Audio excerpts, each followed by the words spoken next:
Ramanujan, después que muere, pero también se puede ver cuando en ciertos momentos hay inconmensurabilidad, otro concepto que usa Kuhn, ¿no? Que es imposible comparar los dos paradigmas, ¿no? Como que están hablando en dos idiomas distintos y los dos son del mismo siglo, sobre todo ¿sí?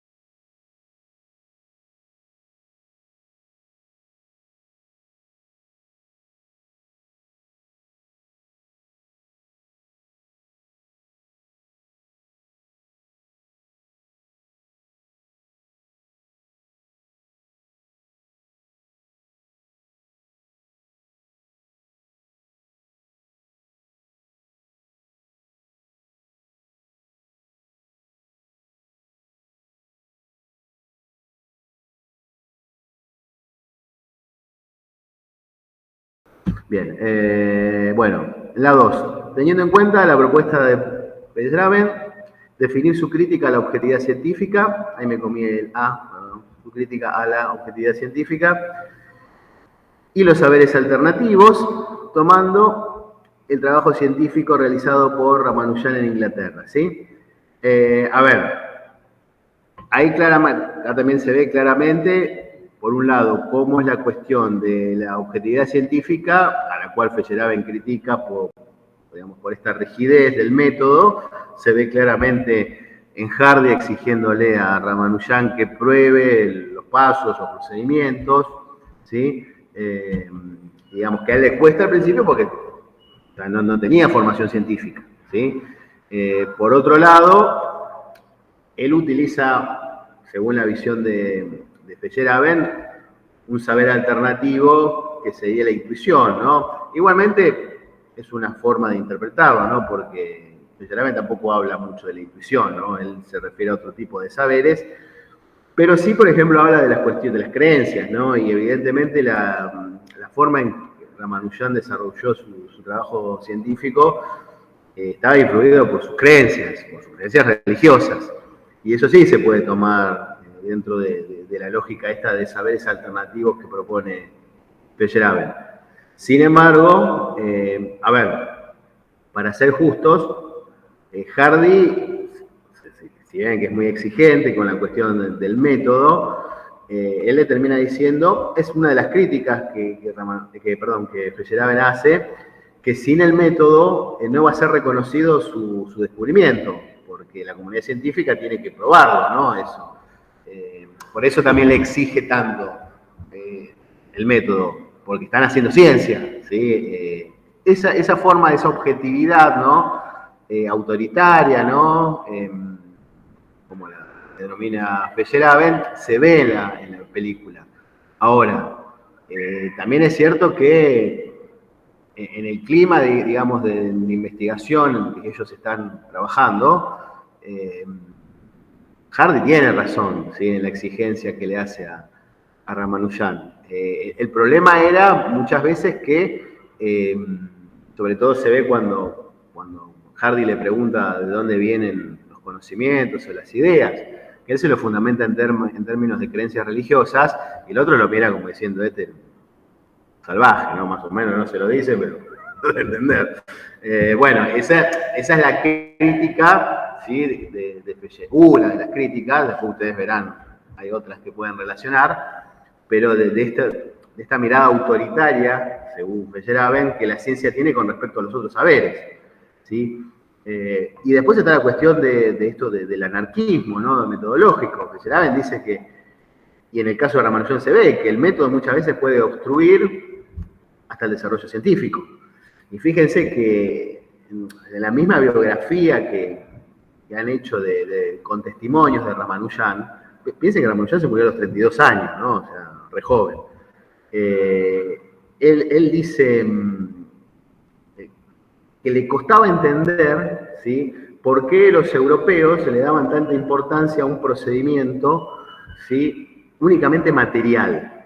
Cuando las ciencias, esto no está en la película, pero se los cuento, ¿no? Como para que lo relacionen. Cuando las ciencias muchas veces trabajan en ideas abstractas, es cierto. ¿sí? Sobre todo las matemáticas. Sin embargo, bueno, también eso es consecuencia de que Ramanujan no tenía formación científica previa. No fue educado como científico, salvo esos 5 años que estuvo ahí en Inglaterra. Él, digamos, todas las ideas, el tipo era un genio, pero inclusive los genios, vieron en un momento Hardy lo compara con Mozart cuando están hablando. Mozart, por ejemplo, podía escribir sus sinfonías, las escribía desde los 5 años. Ramanujan también lo hacía, pero es lo mismo que, a ver, que Mozart no hubiese podido escribir en un pentagrama. ¿Explico? Ese era el problema que hasta que finalmente lo resolvió, ¿no? Porque finalmente después Ramanujan, siguiendo el método de las matemáticas, en ese caso, el método cartesiano también, lo pudo resolver. Pero fíjense que también tiene que ver con una cuestión, se quiere, de creencia, ¿sí? Cuando él le dice, no, a ver, para mí la matemática está inspirada por Dios, y el otro se horroriza, Hardy lo mismo. Después finalmente en el discurso, cuando habla después de la muerte, dice, bueno, cuando nos morimos somos todos buenos, ¿vieron? Después ya. Pero en el momento generó fuertes disputas, ¿no? O sea, entre ellos. Porque aparte también otra cosa que, eso digamos, está en la película, pero te das cuenta, había una diferencia de generaciones muy importante, ¿no? Hardy y los demás eran todos unos viejos, como decir la verdad. Y Ramanujan era joven, era hindú, las tenía todo en contra. Pero lo que le es imposible, digamos, a la objetividad, en la visión crítica de Feyerabend, es que no le da lugar a otros saberes, cuando los otros saberes existen. ¿Sí? Eso es cierto, digamos.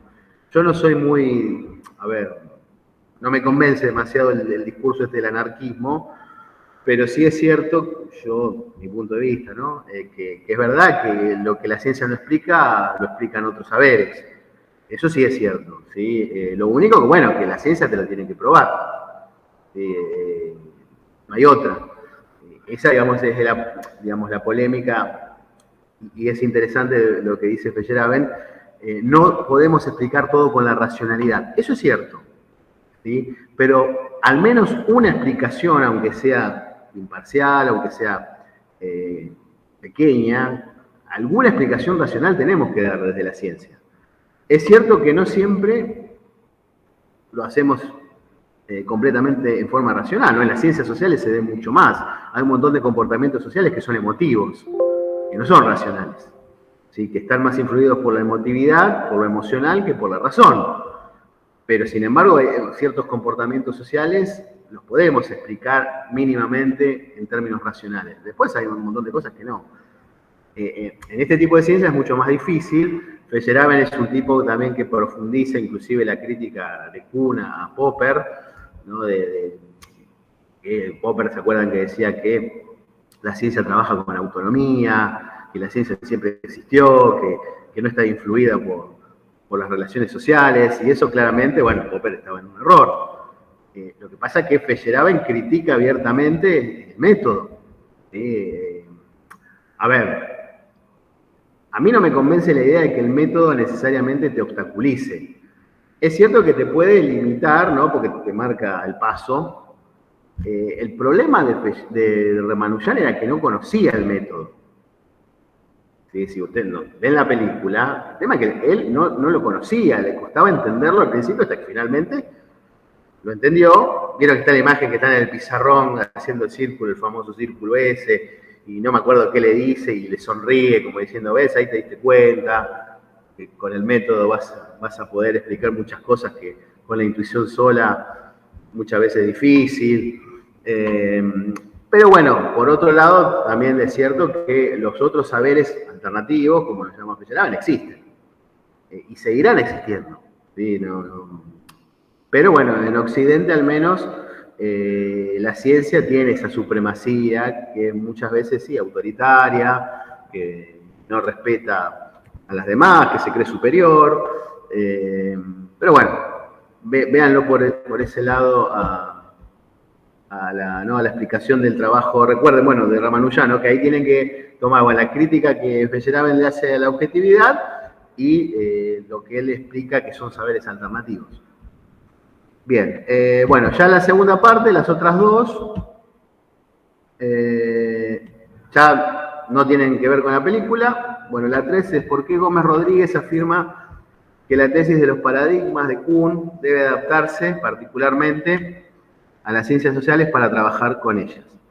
¿Sí? Acá lo que yo quiero es que vayan a lo que ella dice en base también a los autores en general. En esta no les pido necesariamente que citen, si quieren citar alguno de los autores que ella cita, perfecto, pero expliquen o sea, cuál sería el proceso, el procedimiento que las ciencias sociales tienen que hacer con las tesis de los paradigmas, ¿no? Tengan en cuenta, bueno, si quieren también, que Kuhn no pensó en principio esta tesis para las ciencias sociales, sino para las ciencias naturales, cómo trabajan las ciencias sociales, ¿sí? Es decir, por qué el paradigma va a ser distinto en la aplicación en las ciencias sociales con respecto a las ciencias naturales. Si quieren pueden hacer esa comparación, porque de hecho Gómez Rodríguez la hace, ¿sí?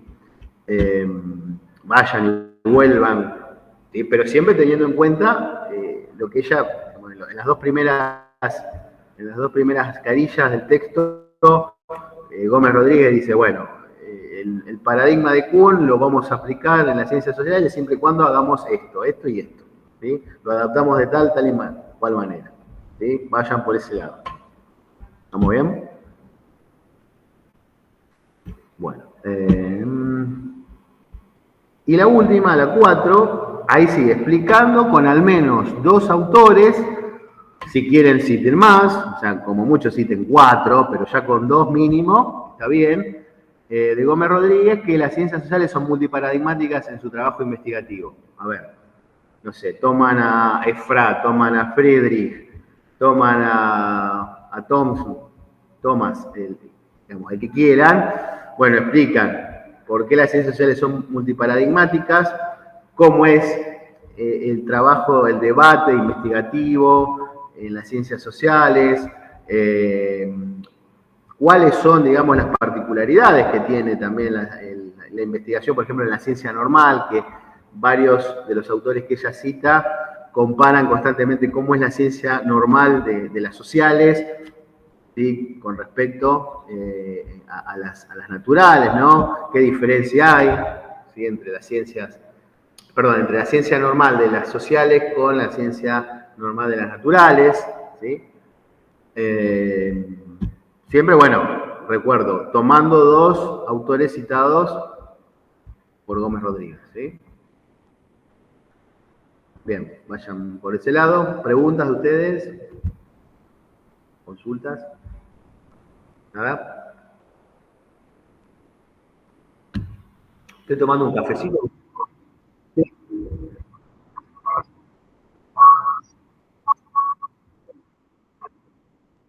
Sí, dos por... A ver, falta un párrafo, lo mismo que la otra. Se pasan un párrafo, no hay problema. Sí, sí. Carillas, no doble faz. No, no, se, se emocionan y ha pasado a veces, se emocionan. Yo después tengo que corregir, no tengo problema, yo corrijo, pero... No, ¿cómo que no? Pero no es lo mismo página que carilla. Página es a doble faz. No es lo mismo.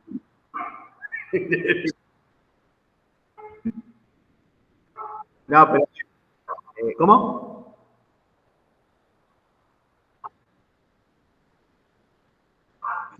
Oh, está bien, está bien, está bien. No, bueno, pero o sea, que me hagan esas 2 carillas lo pueden hacer tranquilamente. Sí, más con el interlineado, o sea, lo ocupan. ¿sí? Déjenme, hagan como hicieron en el otro, la mayoría lo hizo, déjenme un renglón, el espacio, es el interlineado común, el 1.50, por el tema de las correcciones, ¿no? Si le corrijo algo abajo, le tengo espacio para corregirle. Bien, y es fácil, ¿no? Vamos bien con esto.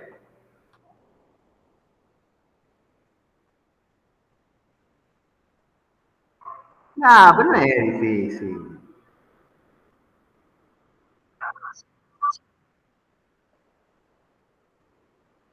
Me parece que no le gustó, a usted no le gustó la película, me parece.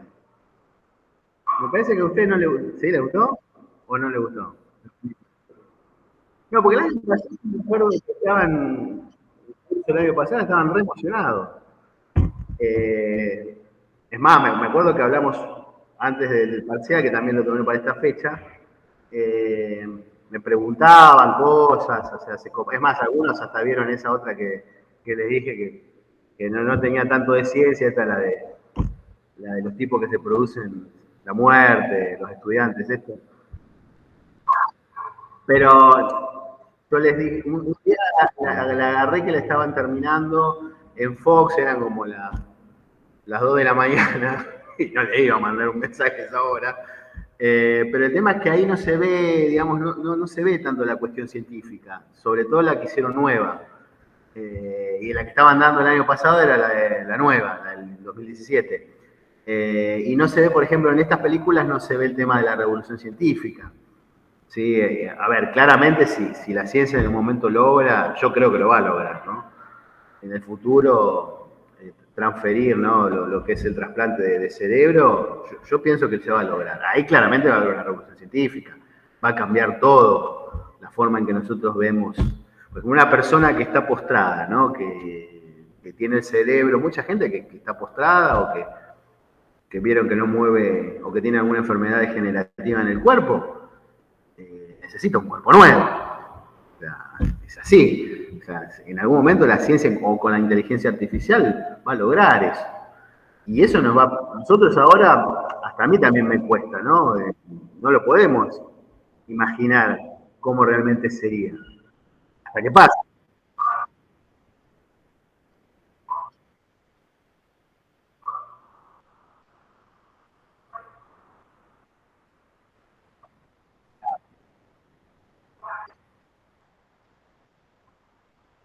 Bueno, pero igual estoy investigando, ¿eh? Se investiga. Piensen que, a ver, en el siglo XX la medicina decía que era imposible, decía así abiertamente que era imposible trasplantar el corazón, porque había que unir demasiadas arterias, demasiadas. Y hoy se dice, digamos, los que no están de acuerdo, se dice exactamente lo mismo con respecto al cerebro, porque es cierto, el cerebro hay que trasplantarlo con la médula. ¿Sí?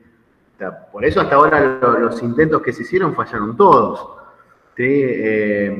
Bueno, pero, qué sé yo, nunca digas nunca, ¿no? Yo en ese sentido confío en la ciencia. Pero a lo que voy es que se va a cambiar radicalmente la forma de pensar y de ver la humanidad, ¿no? O sea, claramente va a haber un cambio de ese tipo. Y la inteligencia artificial también, eso va a ayudar. ¿Sí?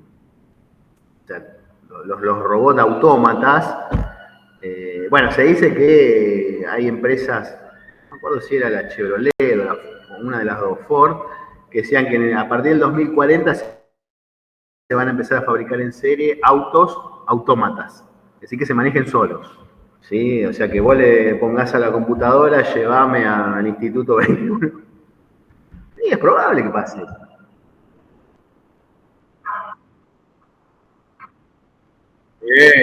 Peliculón.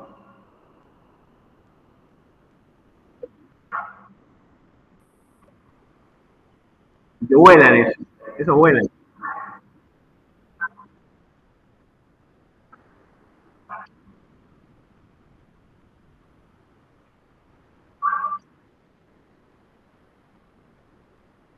Claro, sí, sí, sí, bueno, sí, sí, vamos a ver. Avanza, bueno, pero a ver, en los temas de salud también se avanzó muchísimo Y lo que pasa es que la gente no es consciente de esos cambios, salvo que te interesen los temas, ¿viste? A ver, yo no sé si se acuerda, usted más o menos, tenemos más o menos la misma edad. Yo se los explico a los pibes que entran en la universidad, que ellos se criaron con las computadoras, con los teléfonos, con todo eso, ¿no? Lo tienen incorporado. Yo no sé ustedes, pero yo me acuerdo cuando decían el MP3, ¿no? Que ahora es una estupidez. Pero yo no alcanzaba a entender. Yo decía, ¿qué será la música virtual, no? Porque bueno, te decían eso, ¿viste? El MP3, te vas a bajar o descargar la música. Bueno, estaba acostumbrado al disco o al cassette. Y miren una cosa, el MP3 revolucionó tanto como archivo, ¿sí? Como forma de concentrar, bueno, el archivo digital en general, pero por ejemplo el MP3 revolucionó todo con el tema del audio. ¿Sí? Es una cosa impresionante, ¿no? Bueno, después otra cosa que dicen que generó todo un cambio también fue WhatsApp, que generó un cambio. Sí, bueno, MP3, MP4, pero o sea, yo por ejemplo, que me bajo música en el celular, yo me lo bajo como MP3. El MP4 tiene un poquito más de fidelidad, ¿no? De calidad. El MP4 es el video, tenés razón. El video, sí, sí, sí.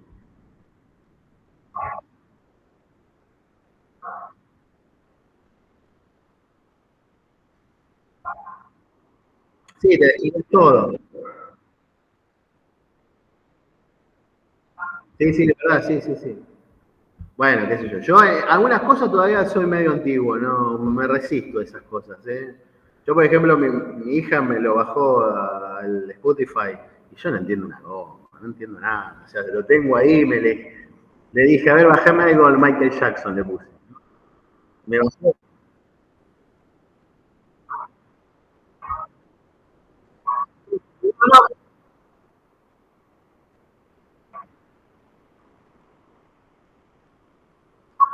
Soy como el McMahon, quiero hacer las cuentas a mano.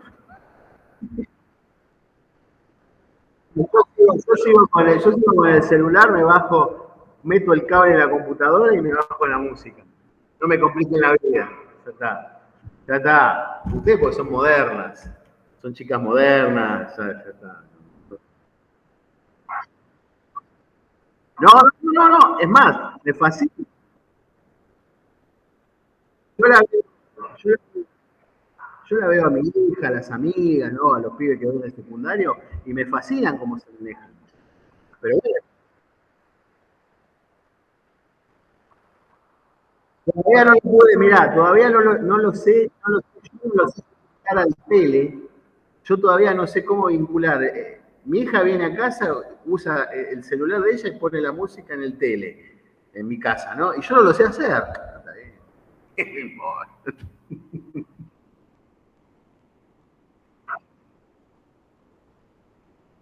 Puede ser. Bueno, el MP3 está obsoleto porque mucha gente lo sigue usando y da respuestas. Digamos, eso es lo que quedaría del antiguo paradigma en el paradigma nuevo. Sí, muy bien, muy bien, muy bien. No, porque aparte, digamos, la investigación, volviendo un poco al tema, Kuhn lo que dice es, la investigación es constante, ¿sí? O sea, solo en las situaciones de crisis se da este caos. Sin embargo, Kuhn lo que dice es que cuando la crisis se produce, los investigadores no dejan de investigar, ¿no? Los científicos no dejan de investigar. Lo que pasa es que ante la imposibilidad de aplicar leyes de un paradigma que ya no sirve, ahí, digamos, piensen, la crisis se podría dar en el sentido que, con respecto a esto que veíamos de las neurociencias y demás, en términos morales y éticos. Pasó algo similar cuando fue el tema de la clonación, ¿no?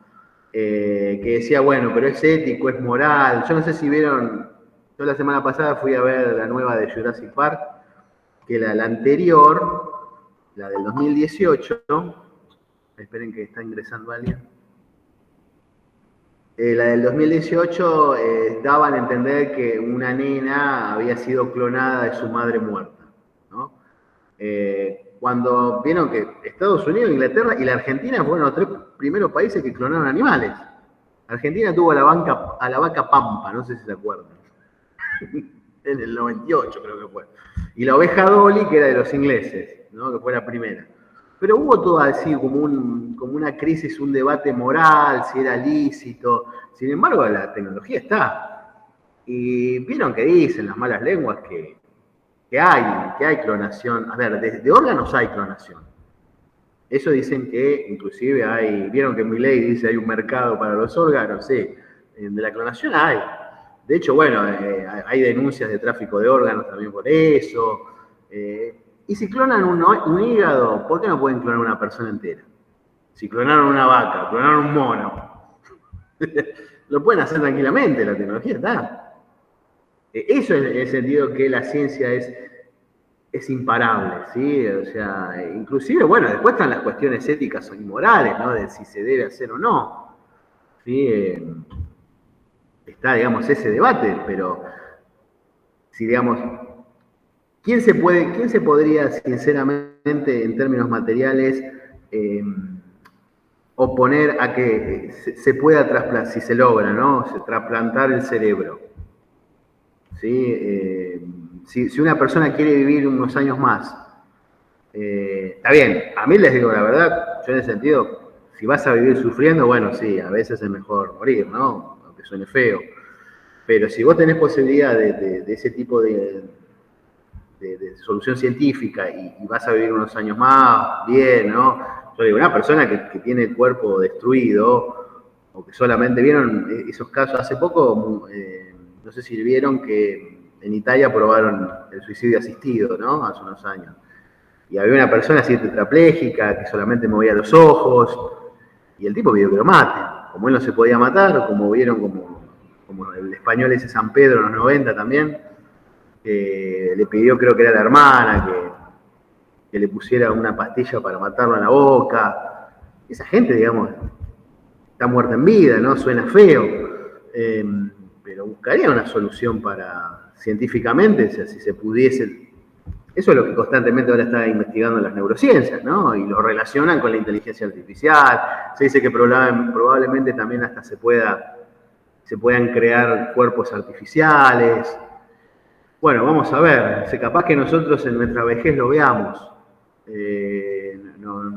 probablemente, ¿no? Si llegamos a viejos,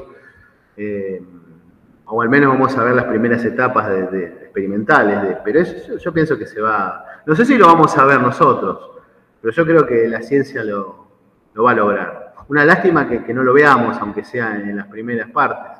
A mí me parece una lástima, me gustaría ver algún tipo de esos procedimientos. Porque, a ver, así como fue el corazón, que fue revolucionario, el trasplante del corazón, el cerebro también lo es. Además, tiraría abajo la creencia de que la persona, porque vieron que la persona se declara muerte cuando tiene muerte cerebral. Sin embargo, legalmente es cuando para el corazón. ¿Sí? El médico que te dice, bueno, murió, muerte cerebral, ahí, a partir de ahí se pueden hacer los trasplantes. Tiene que tener el corazón latiendo. ¿Sí? Bueno, después entran esos debates de las creencias, ¿no? Religiosas o no, de dónde, o del alma, ¿vieron? ¿Dónde está el alma? ¿En el corazón o en el cerebro, como decían los griegos? O en la psique. ¿Sí? Bueno, con un trasplante de cerebro se podría en parte zanjar esa discusión, al menos en términos materialistas. Materiales. Después cada uno va a creer si es creyente, si tiene otro tipo de creencias. Pero bueno, hace unos años hicieron una prueba con un ruso que tenía una enfermedad degenerativa del cuerpo y se metió a un experimento que hicieron los italianos. Y el tipo se iba a morir, ¿no? Creo que tenía 38 años y estaba hecho pelota, parecía que tenía 80 y tenía todo el cuerpo atrofiado y firmó un papel y hicieron un trasplante, le trasplantaron la cabeza en un cadáver. Y sobrevivió 2 horas y se murió. Pero bueno, veremos qué pasa en los próximos años. Bueno, ¿hay alguna consulta, duda de las consignas? Una cosa, a mí me gusta que desarrollen explicación, ¿sí? Con sus palabras, bueno, sobre todo en las 2 primeras, lo van a tener que hacer también con algún ejemplo de la película, pero primero no se olviden de definir los conceptos de autores, ¿sí? No se olviden de eso. Después desarrollen más, profundicen, perfecto, pero no se olviden de explicar los conceptos que les pido, ¿no? Bueno, ¿me preguntás? Arrancamos con la investigación social, que es el texto de los primeros 4 pasos. Bueno, a partir de ahora nos proponemos investigar en ciencias sociales, ¿sí? El segundo parcial, aparte, o sea, en el medio va a haber un preproyecto, el segundo parcial va a ser una investigación que van a tener que hacer ustedes. Ustedes, en este caso, son poquitas. Lo voy a hacer individual porque, digamos, salvo, a ver, acá faltó alguien, falta gente, ¿no? Faltan 2 chicas, creo, ¿no? Si no me equivoco. Bueno, vemos. Si hay 2 o 3 más, veo de hacer aunque sea que la hagan de a 2. Pero en principio, si quedan así, va a ser individual, ¿no? La investigación final. Bueno, las ciencias sociales utilizan con la adaptación necesaria el método cartesiano, ¿no? Digamos, lo primero que se identifica dentro de las mismas son las características metodológicas de qué tema se elige, ¿no? O sea, qué se va a elegir investigar, si es que voy a elegir todo el tema como primer paso, o si decido, dentro del tema, identificar algún fenómeno específico. El tema, siguiendo la lógica cartesiana, el tema siempre es más amplio, más general, ¿sí? Es decir, es un tema que tiene distintas características, distintos fenómenos internos, que es amplio, ¿sí?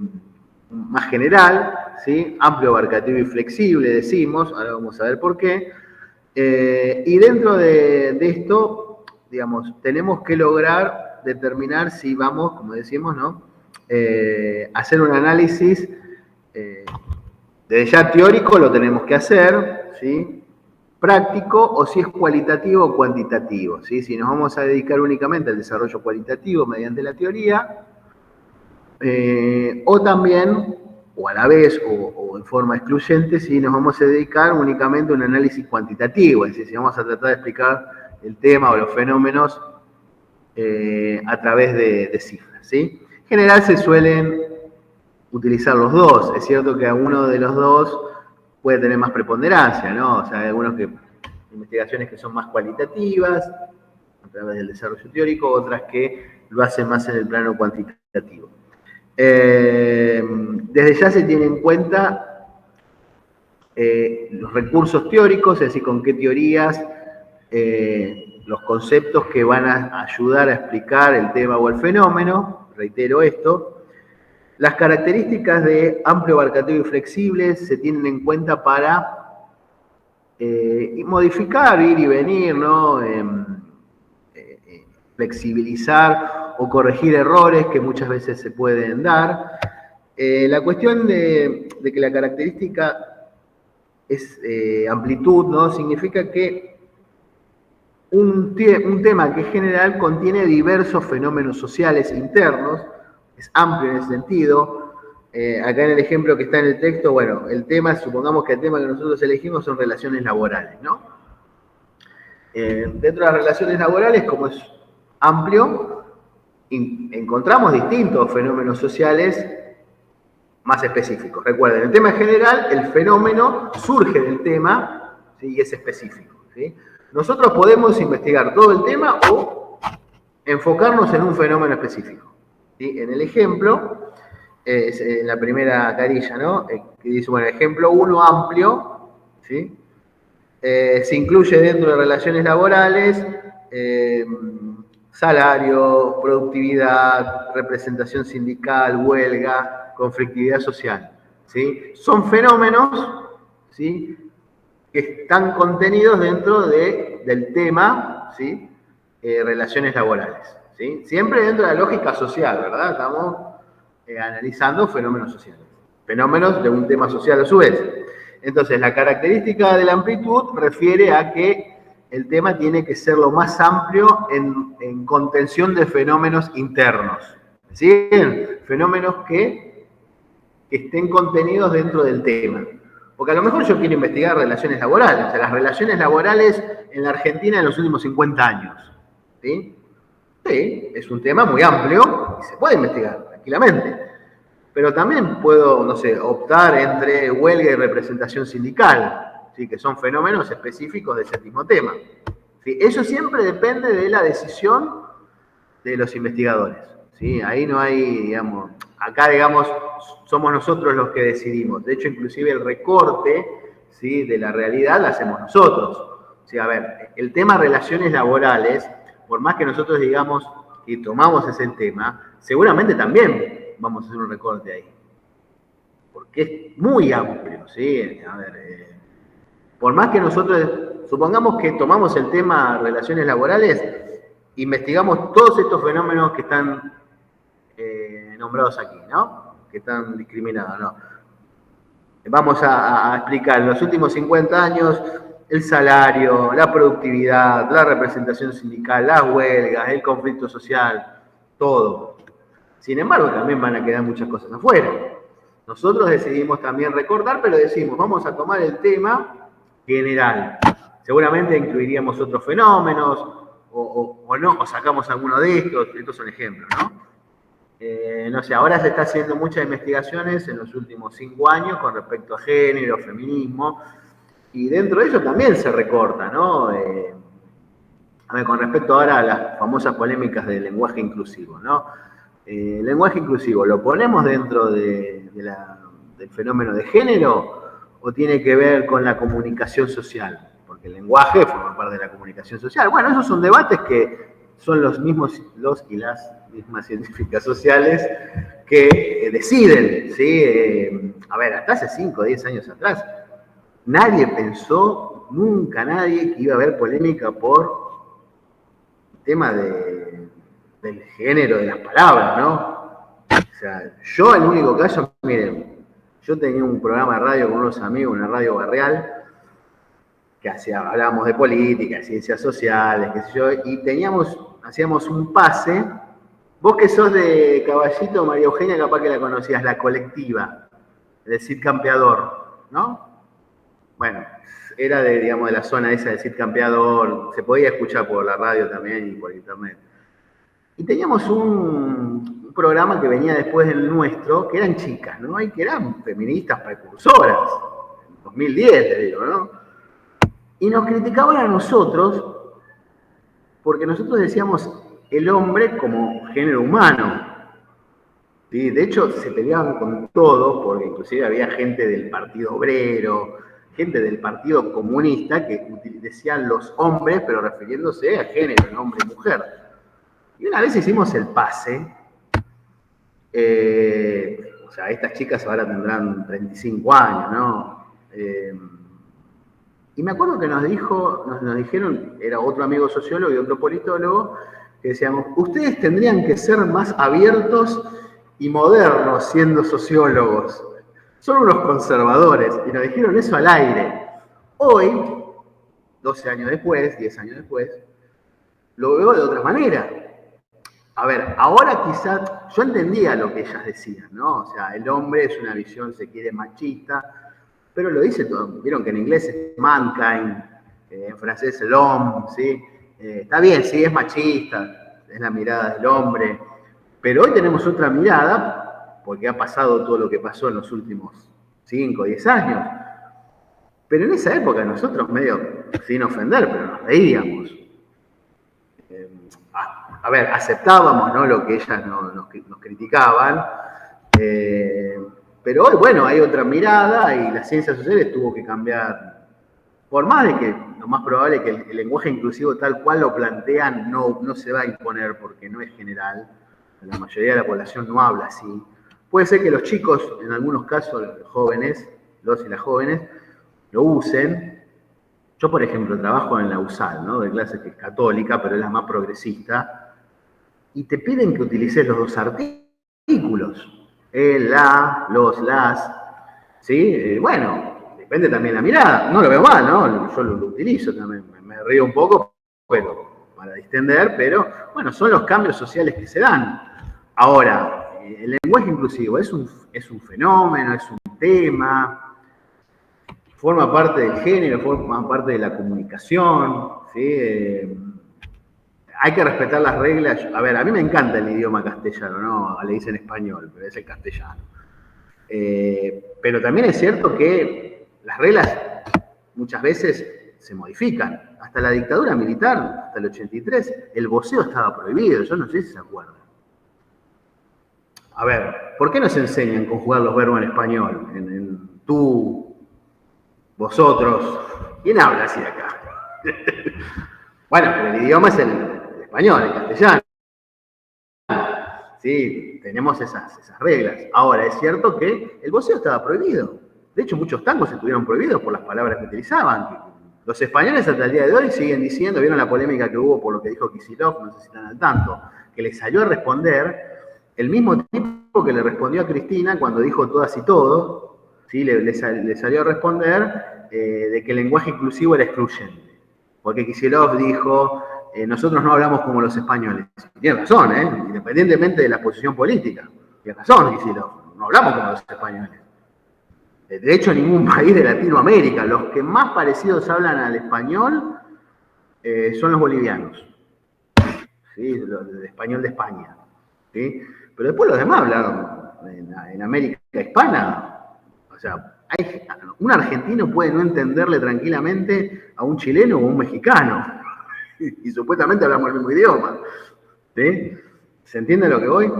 Pero bueno, el presidente de la RAE le salió a contestar, ¿no? Y vos decís, aparte que, está bien, yo no digo que haya reglas, ¿no? Para respetar de escritura, pero no reconoce que el idioma es dinámico y es social. Ahora, también es cierto que el lenguaje inclusivo no es pasión de multitudes. Una cosa no quita la otra, ¿no? Veremos qué pasa. Veremos qué pasa. Se usa bastante el todes. Yo me sorprendo con los chicos. Lo usan bastante el todes. Lo que pasa es que vos decís todes y después tenés que cambiar toda la conjugación de todos los verbos. O sea, es un despelote. Pero bueno, veremos qué pasa.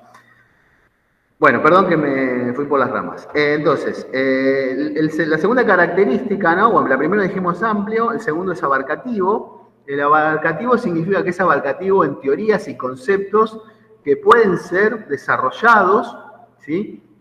Dentro de distintas, ¿no? Teorías dentro del tema, ¿sí? A ver, fíjense, en el mismo ejemplo, ¿no? Seguimos con el mismo tema.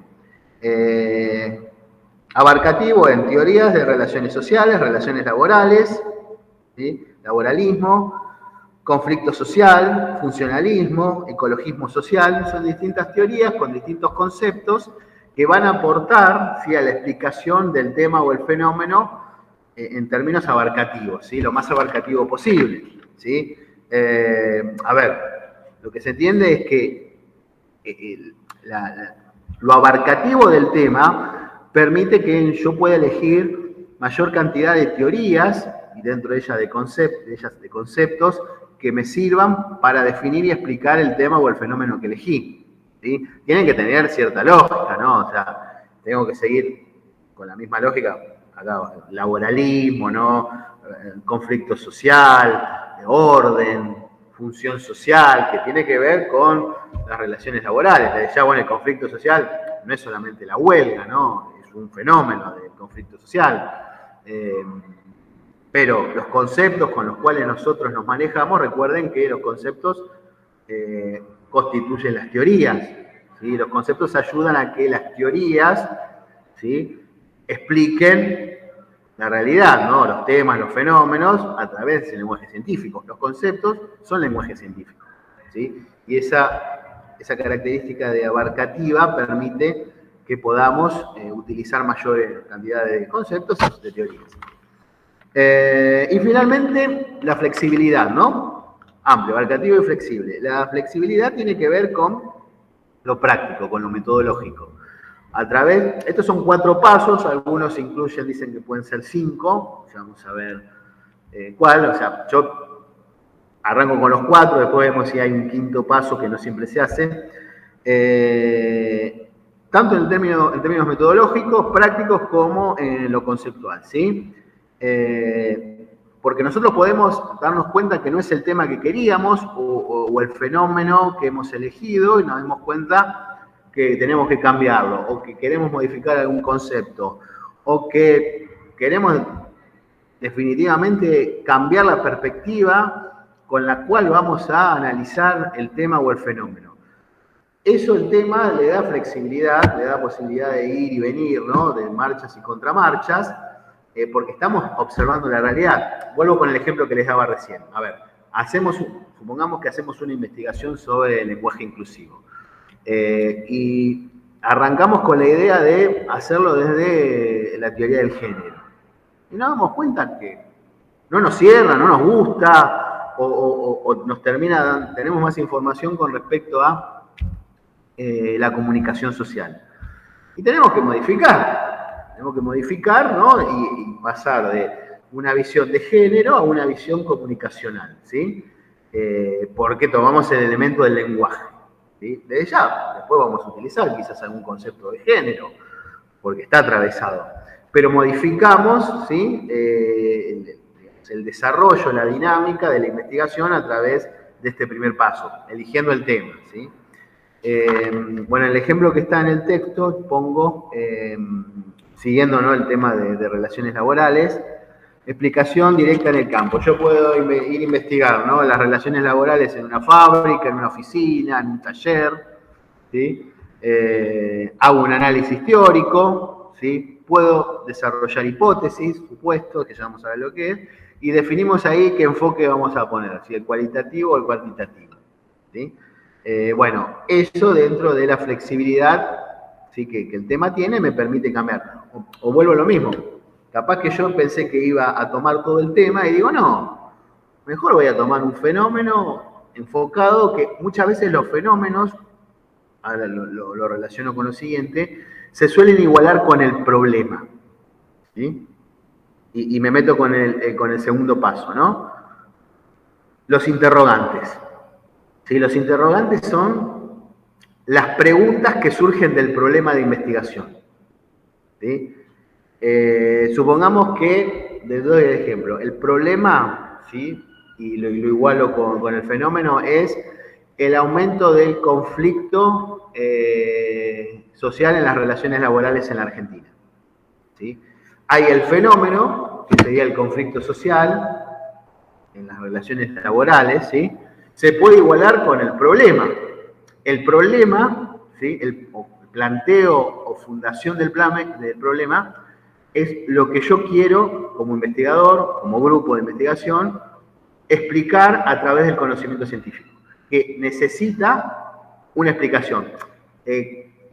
Kuhn y la gente que cita Amparo Gómez Rodríguez dice, bueno, esto sería el enigma de lo que habla Kuhn, ¿sí? Nosotros en ciencias sociales no solemos hablar de enigmas ni de anomalías tampoco, decimos el problema, ¿no? Es el problema que tiene que explicarse, que necesita una explicación teórica, práctica, etc., ¿sí?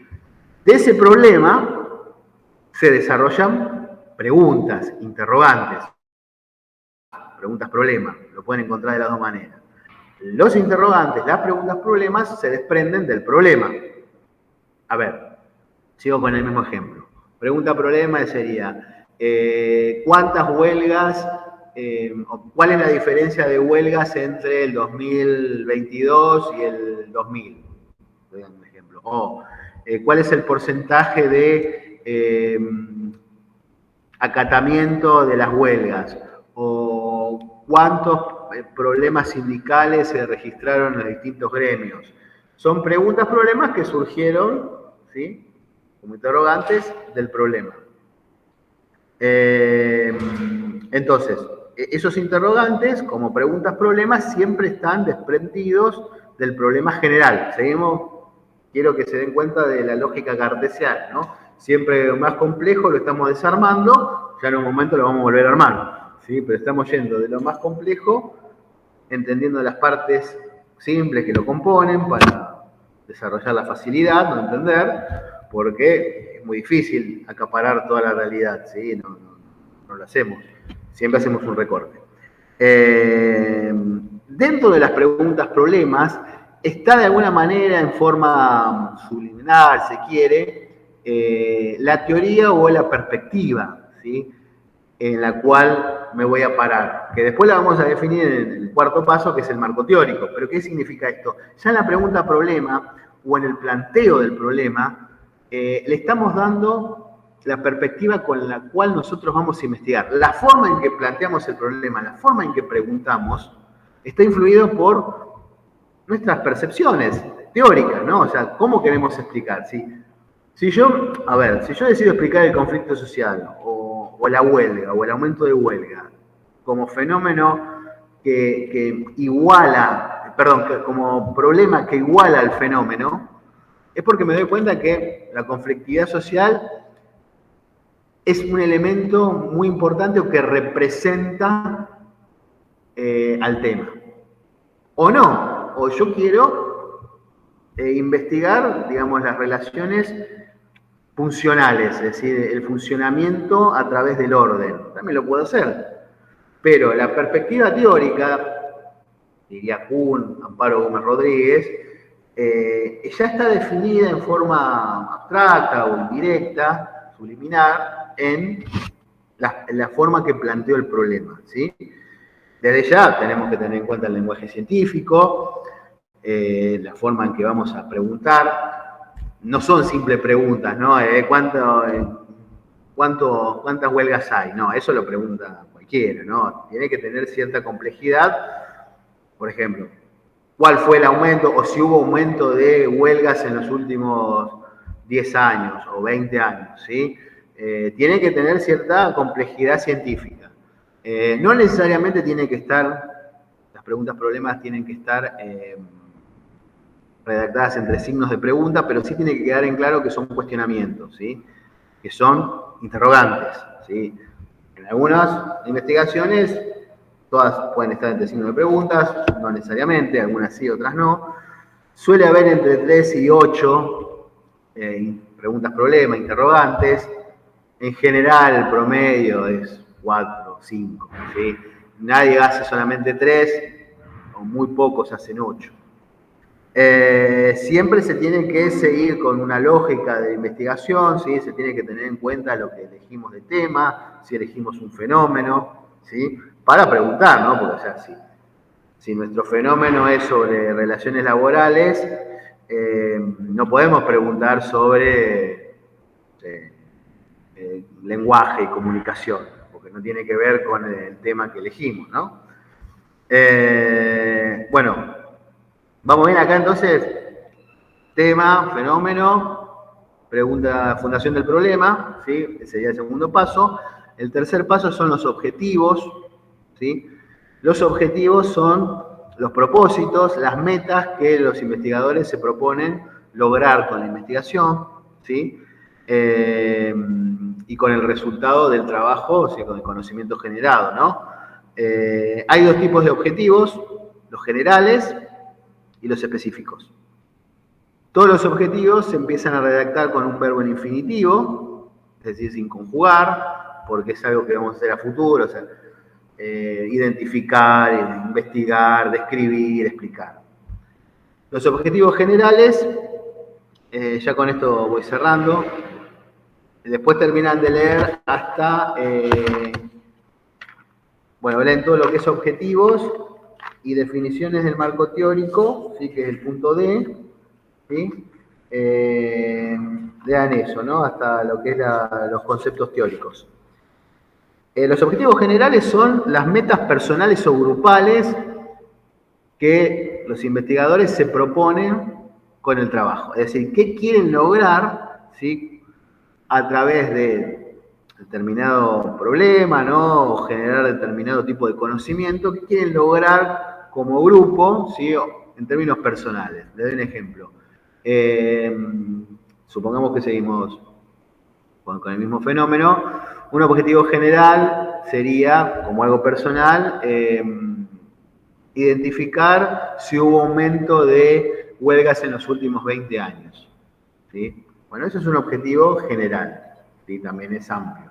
El específico se desprende del general y el específico tiene que ver estrictamente con lo científico, con el conocimiento científico. Así como el objetivo general tiene que ver con metas personales o grupales, cuando se hace una investigación grupal, desde ya las personas que están en el grupo llegan a un acuerdo cuál sería el objetivo del grupo, ¿sí? Los objetivos específicos tienen que ver con lo que se quiere alcanzar estrictamente en el conocimiento científico, qué se quiere lograr con esa investigación.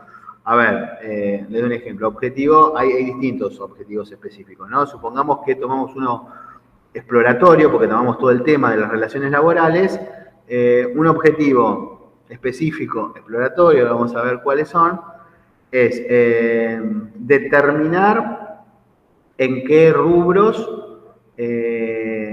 hubo mayor aumento de huelgas en la Argentina en los últimos 20 años. ¿Sí? Eso tiene que ver con conocimiento científico-social, que lo vamos a identificar únicamente investigando esos rubros. Entonces, tanto en términos teóricos como el desarrollo, ¿no?, de las teorías, ¿no?, interpretativas, innovadoras o reinterpretando otras obras, como aquello todo lo que tiene que ver con lo práctico, ¿no?, los experimentos sociales, demostrativos, encuestas, relevamientos, todo esto dentro de los objetivos específicos. Hay 5 objetivos específicos: los descriptivos, explicativos, exploratorios, evaluativos y de acción participativos. Voy a explicar primero uno de los que más se usa. Yo les voy a pedir que usemos 2 nada más en la investigación, igual se los voy a explicar a todos: el descriptivo y el exploratorio. ¿Sí? El exploratorio, estos son objetivos específicos. En el exploratorio se considera como tal objetivos específicos exploratorios cuando se toma todo el tema a investigar, ¿sí?, y se explora para buscar la mayor cantidad de información posible con respecto a ese tema, porque se cuenta con poca o nula información previa. En general, nosotros cuando empezamos a investigar un tema que es muy amplio, abarcativo y flexible, contamos con poca información, ¿sí?, o contamos con ninguna información. Solo, información científica relevante, ¿no? Información que me permita arrancar la investigación. Por lo tanto, exploro. Por lo tanto, el objetivo específico es exploratorio. El descriptivo, que es el otro, ¿sí?, se toma el fenómeno específico. Y de ese fenómeno específico contamos con alguna información, aunque sea pequeña, aunque sea breve, pero crucial. A ver, supongamos que el fenómeno es las huelgas, ¿no?, o la conflictividad social. Y tenemos datos de que en ciertos rubros hubo un aumento del conflicto social y,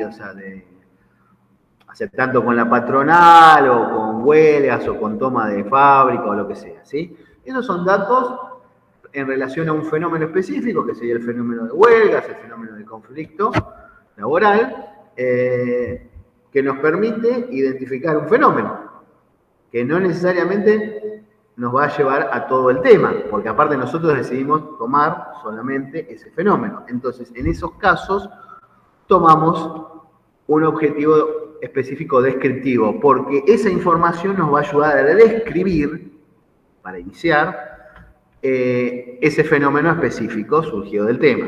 Entonces, en el exploratorio se explora todo el tema. En el descriptivo se describe el fenómeno con cierta información, ¿sí?, con cierta información relevante que, por ejemplo, no tenemos en el exploratorio, ¿sí? Bueno, les explico brevemente el objetivo específico explicativo y ya después, bueno, lo terminan de leer y sigo la próxima. que nos vemos aquí. En el explicativo es cuando se busca la relación interna coherente entre causa y efecto de un fenómeno social. ¿Sí? A ver, sería un objetivo específico explicativo determinar cuáles son las causas que generaron el aumento de la conflictividad social o de las huelgas en los rubros X.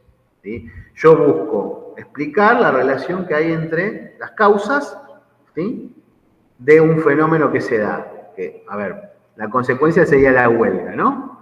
O podemos al revés, tomar la huelga como la causa que genera mayor conflictividad social como consecuencia. Eso depende de cómo encaramos el trabajo, pero en ese caso serían objetivos específicos explicativos, ¿sí? Explicamos causa y efecto de un fenómeno social. Bueno, dejamos acá. Nos vemos la próxima. Aquí en esta aula que tiene una linda calefacción. Bueno, cualquier cosa, si tienen alguna duda puntual, mejor escríbame un mail, así la desarrollo con respecto al parcial, ¿no?